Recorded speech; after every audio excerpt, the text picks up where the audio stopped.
बिस्मिल्लाहिर्रहमानिर्रहीम। अस्सलामु अलैकुम वरहमतुल्लाहि वबरकातुहू। नाज़रीन, आपको एक दफ़ा फिर प्रोग्राम गुफ्तगू के अंदर खुशामदीद करता हूँ। अच्छा, एक साहब ने सवाल पूछा है कि जी वो क्या ऐसे वसीयत कर सकते हैं कि जी मेरे मरने के बाद मेरी सारी जायदाद मेरी बीवी को मुंतकिल हो जाए और मेरी बीवी को के मरने के बाद वो जायदाद जो है वो बच्चों में तकसीम हो जाए। तो क्या वो ऐसी वसीयत कर सकते हैं? अच्छा देखिए, मैंने पहले भी आप हज़रात से गुजारिश की थी कि जो वरसा होते हैं उनके बारे में हदीस में आता है ला वसीयता, उनके बारे में आप वसीयत नहीं कर सकते, ठीक है। और पहले मैंने आप हज़रात को बहुत तफसील के साथ इस बात को समझाया था कि जो शरीयत के अंदर जो वरसा हैं उनके हिस्से मुकर्रर कर दिए गए हैं। अल्लाह ताला ने उनके हिस्सों को बयान कर दिया है, कुरान के अंदर अल्लाह ने वजाहत के साथ बयान कर दिया, ठीक है। अब जब वसीयत का मतलब क्या है, वसीयत किस के मामले में की जाती है और वो किस चीज़ के, तो वो तो मैंने गुजारिश की थी ना आप हज़रात को कि अगर आप पे कर्ज़ा है, कर्ज़ा लेना है, देना है, उसकी वसीयत है। अगर देने की तो ज़्यादा है ना कि भाई क्योंकि उसमें पैसा आपने देना होता है।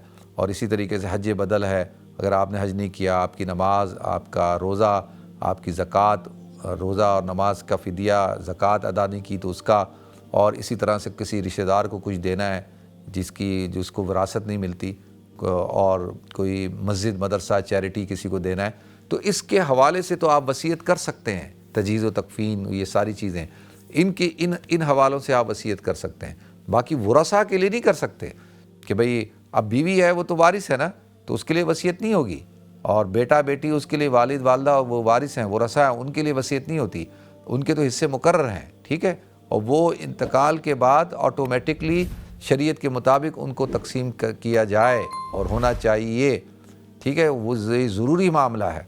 बाकी ये वसीयत इनवैलिड होगी अगर कोई ऐसी वसीयत करे, जैसे आप कह रहे हैं ना कि कोई ये वसीयत कर जाए कि मेरी सारी जायदाद मेरे मरने के बाद बीवी की है, तो ये वसीयत करना जायज़ नहीं है, ना इस वसीयत पे अमल किया जाएगा, क्योंकि बीवी वारिस है और उसको सारी जायदाद दे नहीं सकते।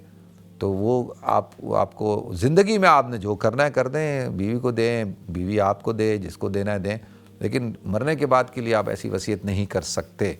तो इस बात का हमें थोड़ा सा ख्याल रखना चाहिए। तो लिहाजा नाज़रीन, ये तो एक शरई मसला हो गया। दूसरा एक बड़ी अहम बात है कि जो विरासत की जो तकसीम के मामलात को लेकर बड़ी ख़राबियाँ पैदा होती हैं। अच्छा, अब वो क्यों हो रही हैं, क्यों झगड़े पैदा हो रहे हैं, क्या वजह है? तो एक तो ये कि देखें, हम शरीयत पे अमल नहीं करते। शरीयत कहती है कि भाई जब किसी शख्स का इंतकाल हो जाए तो इंतकाल के बाद उसकी विरासत को जो शरई तरीका है, जो वारिसों के हिस्से मुकर्रर हैं, उस तरीके के मुताबिक वो तकसीम होनी चाहिए। हम करते क्यों नहीं हैं? उस पे फड्डा क्यों खड़ा हो जाता है, फिर लड़ाइयाँ क्यों खड़ी हो जाती हैं, फिर कोर्टों में क्यों जाते हैं? ये असल एक इशू है। तो इसका मतलब ये है कि क्योंकि हमारे यहाँ जो इस चीज़ को लेकर कोई ऐसा मैकेनिज़्म नहीं बनाया गया कि जिसको लेके कि भाई किसी शख्स का इंतकाल हो गया। अब देखें, एक बहुत बड़ा सेठ है और उसका इंतकाल हो जाता है, उसकी 2 बेटियां और 3 बेटे, ठीक है।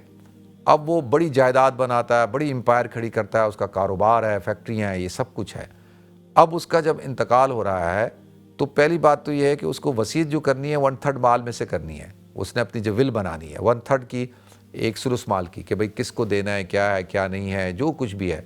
फिर जो 2 हिस्से हैं माल के, वो ऑटोमेटिकली उसके लड़कों में और लड़कियों में तकसीम हो जाएंगे, और बीवी ज़िंदा है तो बीवी को भी उसका हिस्सा मिल जाएगा। तो उस पर अमल कराना ये असल चीज़ है, और इसमें मैं देख रहा हूँ कि बहुत ज़्यादा कमज़ोरी है। और वो बहन भाई जो एक दूसरे से बड़ी मोहब्बत करते हैं और उनका बड़ा अच्छा आपस में ताल्लुक़ होता है, लेकिन वालिद के इंतकाल के बाद वही एक दूसरे के दुश्मन बन जाते हैं और माल के लिए झगड़ रहे हैं, मुकदमेबाजियाँ होती हैं और एक दूसरे के ऊपर इल्ज़ाम तराशियाँ होती हैं।